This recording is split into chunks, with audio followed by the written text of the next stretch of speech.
Chinese EV makers will conquer America. In the third quarter of this year, Chinese electric vehicle maker BYD sold nearly the same amount of EVs as Tesla and handily outsold them in China. Next quarter, the EV crown is expected to pass to BYD, as their total EV sales are likely to surpass Tesla by 10,000 or more units. I've been covering BYD for a long time on this channel, and virtually no one took me seriously when I suggested that one day BYD might end up producing more EVs than Tesla. So go ahead and hit that like button right now and let me know if you want more of this unconventional analysis like I've done with BYD, and let me know any companies that you think are a future threat in any other industry in the comments below. I think the only people outside of China that really knew what BYD was capable of were Warren Buffett and Charlie Munger. They invested heavily into this company back in 2008 based on its position in battery manufacturing, and vehicle manufacture was probably a secondary consideration. BYD did what no one in the auto industry thought was possible. They acquired a third-rate automaker that had been making crappy cars since 1987 and turned that company into a manufacturing behemoth that is threatening the dominance of the EV king, not only in China, but it is gobbling up market share in Europe as well. The most remarkable thing about BYD is they've done this all without entering US markets. This is really a titanic achievement, as I don't think that any Chinese car company at all, at least since the early 2000s, has produced more than 2 million vehicles in a single year.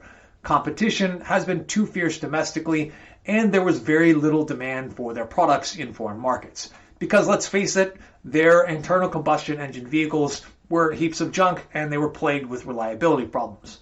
That's all changing. The nature of EVs has made many of these problems with reliability disappear. EVs are just a lot simpler to make than internal combustion cars, and they have thousands fewer parts. Even as China is losing its competitive edge in many industries and its economy looks shaky, EV manufacturing isn't just a bright spot in an otherwise dull economic picture, it is a revolution. Chinese EV makers are going to spank Tesla in China, and they're going to take large parts of the European market, and if they enter US markets, the only thing that can save US EV makers is naked trade protectionism. This week, BYD reported $1.42 billion in profits for the last quarter. That's an 82% jump from a year ago.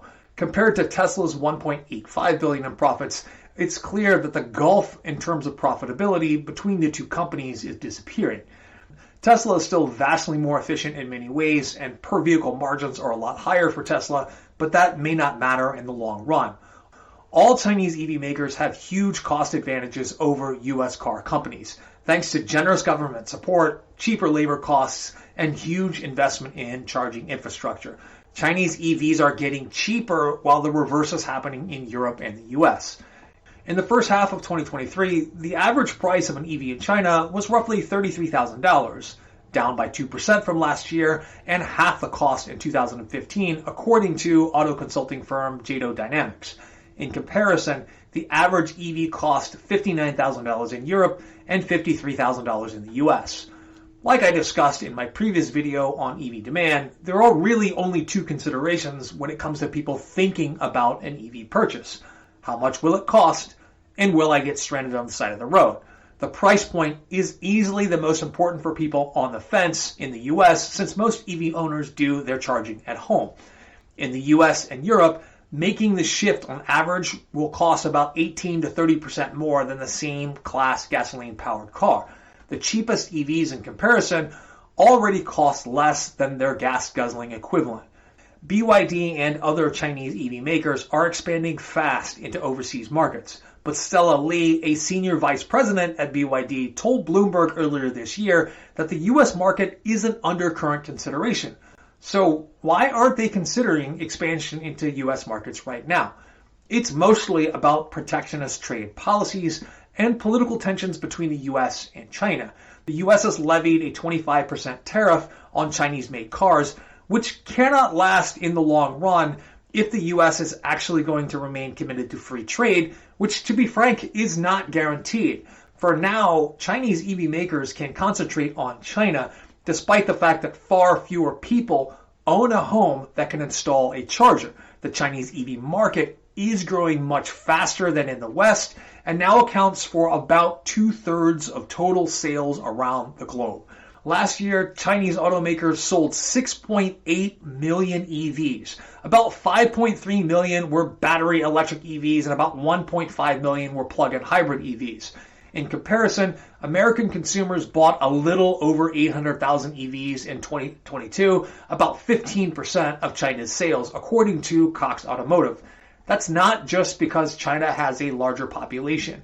Last year, Americans bought or leased nearly 14 million new light-duty vehicles compared to China's 23 million passenger cars.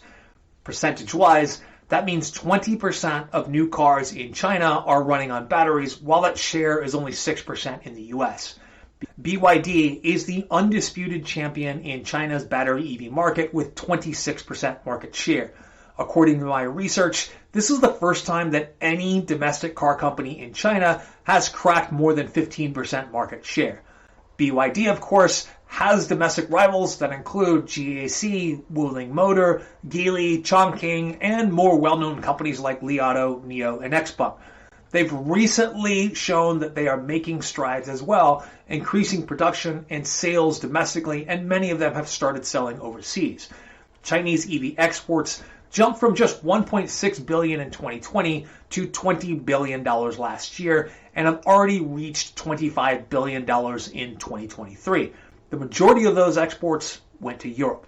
Chinese automakers now account for about 3% of Western Europe's overall car market, but 8.4% of the region's EV market. That's up from 6.2% last year and nearly nothing in 2019. The rapid growth has stoked fear in European regulators that Chinese car imports will destroy its auto business. This year, Chinese EV makers, including BYD, NIO, and XPeng, are targeting Europe's EV market. Sales soared nearly 55% to about 820,000 vehicles in the first 7 months of 2023 alone, making up about 13% of all car sales. XPeng plans to expand more into European markets in 2024, and Leapmotor Technology just announced 5 models for overseas markets, including Europe, over the next 2 years. At least 11 new mass-market, Chinese-made electric vehicles are expected to launch in Europe by 2025. In response, the European Commission launched an investigation into whether Beijing's subsidies for China's EV industry have kept prices artificially low. The Chinese government, in response, called the probe naked protectionism. It's hard to judge whether the response is BS or it's entirely fair, because all of the long-standing protectionist policies in place in Europe and in the US. Beyond the US and Europe, Chinese EVs are quickly expanding into other markets from Southeast Asia to the Mideast to Latin America, but they haven't even attempted overtly to make inroads in the US.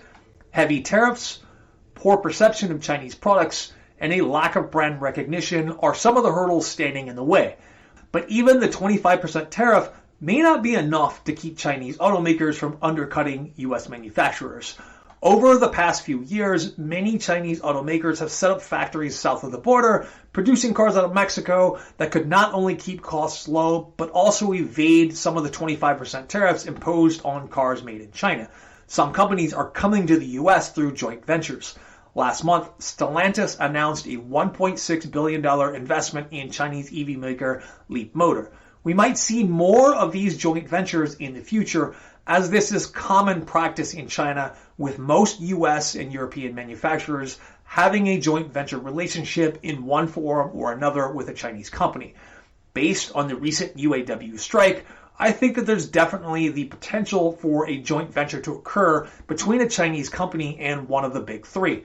Joint ventures are going to allow Chinese companies to get around tariffs and to allow US companies to lower labor costs.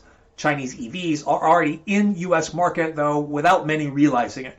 Polestar, sold under Swedish brand Volvo, is owned by Chinese Geely Auto. For now, the company is producing vehicles at its Chinese plants and exporting them to the US, and last year it sold nearly 10,000 cars in America. This leads me to why Chinese companies are eventually coming to the US despite that 25% tariff. Even with the 25% tariff, the price of a Polestar is comparable to a Tesla Model 3 because of lower production costs. That is going to be true across a huge swath of the EVs being produced in China. If the average cost of an EV in China is $33,000, even with the 25% tariff pushing the cost to purchase the same vehicle in the US a little over $41,000, that still makes the average Chinese-produced EV $12,000 less expensive than the average EV sold in America. EV makers have a big problem on their hands, and it really goes beyond just the price of an EV in China. Even without selling a single car, China has a stranglehold on the US EV market. It controls many critical aspects of the supply chain, from battery production to raw materials. American electric car makers absolutely depend on Chinese suppliers in one way or another, and they soon might find themselves competing with their Chinese EV competitors on US soil as well. Do you think that Chinese EV companies are a threat to Tesla and the big three? Let me know in the comments below. I'd love to hear from you. If you didn't watch my last video on EV demand, go ahead and check that out now. Thanks for watching, and I'll see you next time.